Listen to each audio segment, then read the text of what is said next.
selamat pagi anak-anak. Hari ini kita akan belajar tema 4, berbagai pekerjaan, subtema 1, jenis-jenis pekerjaan, pembelajaran yang pertama. Perhatikan lingkungan tempat tinggalmu.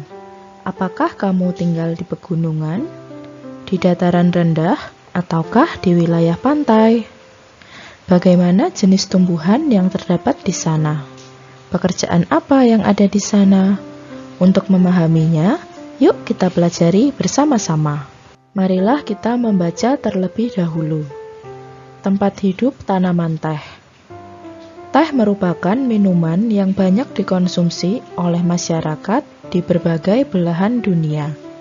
Di Indonesia, tanaman teh tumbuh subur di wilayah pegunungan yang berudara sejuk. Teh merupakan salah satu tanaman yang tumbuh di daerah dengan ketinggian antara 200 sampai dengan 2000 meter di atas permukaan laut. Tanaman teh dapat tumbuh dengan baik di daerah dengan suhu antara 14 derajat sampai 25 derajat Celcius, yang cukup mendapat curah hujan karena tanaman teh tidak tahan terhadap kekeringan. Curah hujan sangat dibutuhkan untuk menjaga perakaran tanaman teh. Di Indonesia, perkebunan teh tersebar di beberapa wilayah pegunungan di Pulau Jawa dan Sumatera. Kedua pulau tersebut sangat mendukung pertumbuhan teh karena tanahnya sangat subur. Beberapa daerah perkebunan teh di Pulau Jawa antara lain Ciwidey dan Bogor, Jawa Barat, Brebes dan Wonosobo, Jawa Tengah, dan Malang, Jawa Timur. Adapun perkebunan teh di Pulau Sumatera, antara lain di Simalungun, Sumatera Utara, dan Kerinci, Jambi. Pohon teh juga berfungsi untuk mencegah terjadinya erosi. Tanaman teh yang ditanam berjajar rapi dengan jarak 1 meter dapat menahan derasnya aliran air, sehingga tanah tidak terkikis terbawa air. Jadi, selain berfungsi sebagai bahan minuman, teh juga berfungsi untuk menjaga lingkungan. Nah, ini tadi adalah bacaan tentang tempat hidup tanaman teh. Nah, sekarang kita akan mempelajari jenis-jenis pekerjaan apa saja yang terlibat dalam proses pembuatan teh. Yuk kita pelajari bersama-sama. Jenis-jenis pekerjaan dalam proses pembuatan teh.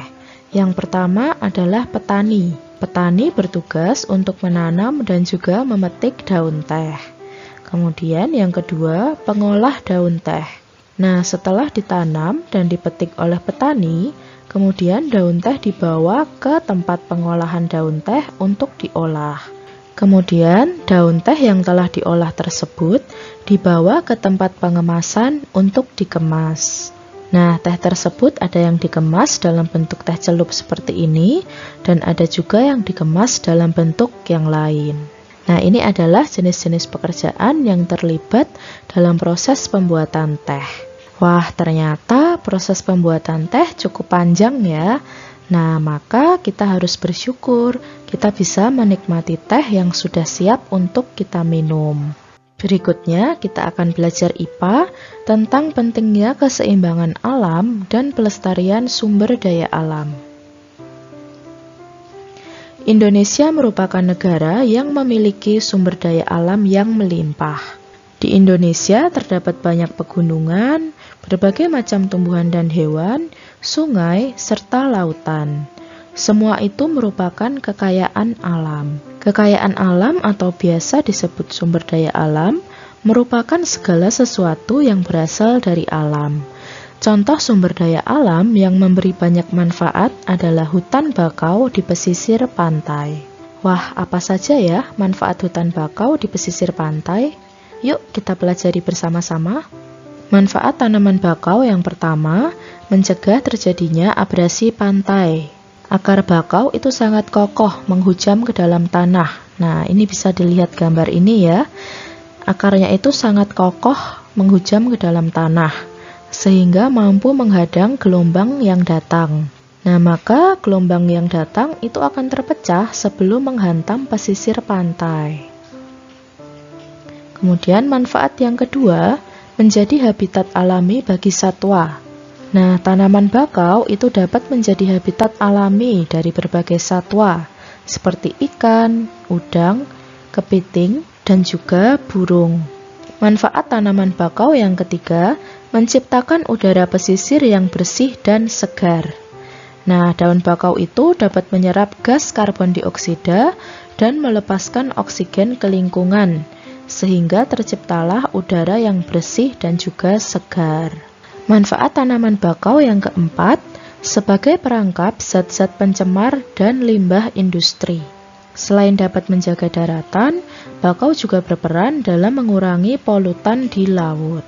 Nah, ini tadi adalah manfaat dari tanaman bakau. Wah, ternyata manfaatnya banyak sekali ya. Maka kita harus bisa merawat tanaman bakau dengan baik. Nah, berikutnya kita akan belajar upaya pelestarian sumber daya alam. Yang pertama, dengan melakukan penghematan. Pemanfaatan SDA sesuai kebutuhan. Penghematan dapat juga dilakukan dengan membatasi jumlah pemakaian, terutama jenis SDA yang tidak dapat diperbaharui. Tujuannya agar SDA tersebut tidak cepat habis, sehingga dapat digunakan dalam jangka waktu yang lama. Yang kedua, perlindungan. Upaya melindungi SDA agar tetap lestari dan tidak mengalami kepunahan. Meskipun dapat diperbaharui, SDA berupa tumbuhan dan hewan dapat terancam punah jika dieksploitasi secara berlebihan. Tindakan perlindungan hewan dan tumbuhan dengan menetapkan hutan lindung, cagar alam, dan swaka marga satwa. Upaya yang ketiga, dengan pemeliharaan. Memelihara SDA yang ada agar lestari sehingga dapat digunakan hingga generasi mendatang. Tindakan pemeliharaan dapat dilakukan dengan menjaga hutan produksi dari pembalakan liar dan juga kebakaran hutan, serta melakukan sistem tebang pilih dan memelihara hewan-hewan langka dalam lokasi penangkaran.